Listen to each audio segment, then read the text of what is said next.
So let's recap what we've learned in the aftermath of the Auditor General's scathing report into the corrupt process that led to Doug Ford's Greenbelt giveaways. We know that the Premier's office directed the minister to remove lands from the Greenbelt.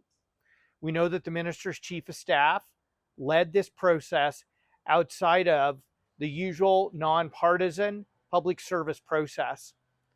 We know that two wealthy elite land speculators handed the minister's chief of staff envelopes directing him in which parcels of land should be removed from the Greenbelt. And indeed, that is the land that was removed for the Greenbelt, creating windfall profits of $8.3 billion for a handful of wealthy, well-connected, elite land speculators who donate to the PC party. The people of Ontario are rightfully outraged, especially since numerous reports have clearly stated that none of this land is needed to build the housing that were required in Ontario. As a matter of fact, we already have enough land approved for development in Ontario to not only build the 1.5 million homes we need, but to build 2 million homes. So Doug Ford's Greenbelt giveaways have nothing, absolutely nothing to do with addressing the housing affordability crisis.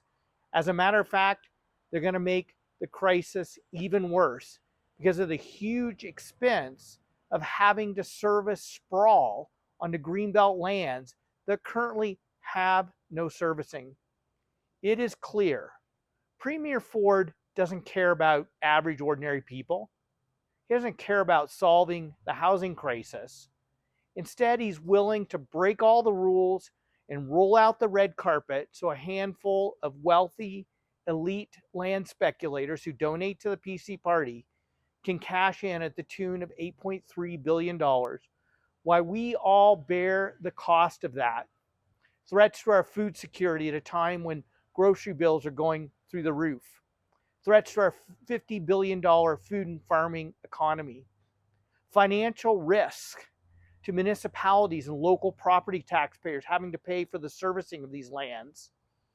And economic and environmental risk to the people of Ontario who will see increased flooding in their basements as we pave over the wetlands and forests that clean our drinking water and protect us from flooding. That is why the Ontario Greens are calling on the Ford government to immediately pass legislation permanently protecting the Greenbelt in its entirety, restoring the lands the Premier wants to take outside of the Greenbelt back into the Greenbelt, and restoring the conservation easements on the Dauphin Rouge agricultural preserve lands, some of the best farmland in North America. Fire the Minister of Municipal Affairs and Housing and his Chief of Staff. Somebody must be held accountable for this corrupt process that led to these Greenbelt land giveaways. Have OPP and the Integrity Commissioner investigate the Greenbelt giveaways in light of what was revealed by the Auditor General this week.